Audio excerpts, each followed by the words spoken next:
Imagine working with someone who thinks they're untouchable, someone who got their job through connections, not hard work. They drink on the clock, make your life harder, and even go out of their way to insult you in front of your own partner. What do you do when that person finally crosses the line? Well, I made her feel like she didn't even exist.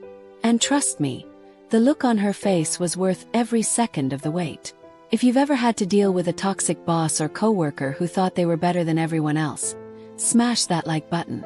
Subscribe for more true revenge stories and stick around, because this one ends with the kind of karma you'll want to replay twice. Alright, let me set the stage. I work in the service industry. You know the grind. Long shifts, late nights, sore feet, and that constant pressure to keep smiling no matter what. Now, in an environment like that, the one thing you hope for is decent management.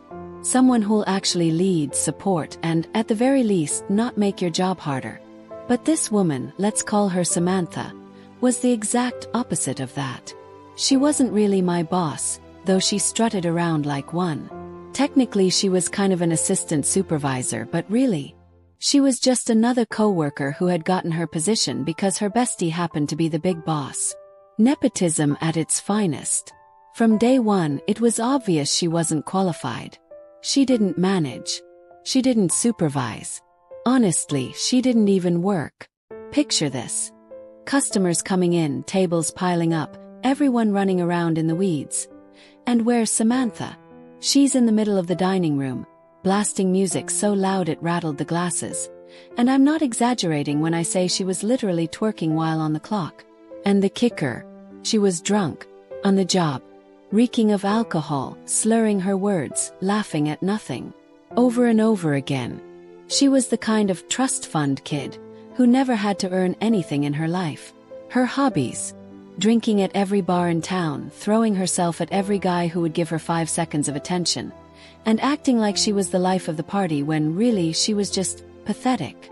The rest of us busted our asses while she floated around like she owned the place. But eventually, thankfully, karma showed up. She got herself fired. For drinking at work. No surprise there. When she left, I thought, finally, that's the last I'll ever have to deal with her. But oh, I was wrong. Months later, my spouse, who also works at the same place, but as a bartender, tells me this little gem of a story. One night, Samantha sits down at his bar. Instead of acting like a normal person, she leans in and says, "So, are you still with that girl you were dating?" Now let's pause. She knew my name. She had worked side by side with me for over a year. She'd spent more time with me than with my husband. And yet she acted like I was some random nobody. It wasn't just a slip. It was a jab. A deliberate attempt to diminish me in front of my own spouse. And when he told me, my stomach dropped. You know that feeling where anger just simmers under your skin. Your chest gets tight, your ears ring, and you replay the words over and over like an echo you can't shut off? That was me. Every time I thought about it, I could feel my blood pressure rising. And the worst part, Samantha loved attention. She thrived on being noticed, even in the most obnoxious, toxic way. So I made a decision. If she wanted attention so badly, the most brutal revenge I could give her was none at all. Fast forward to last week. I'm out for the evening enjoying myself, when who do I spot across the room? Samantha. It had been months since she'd snubbed me, but the memory was still fresh. My pulse quickened the second I saw her. And sure enough, she spotted me too.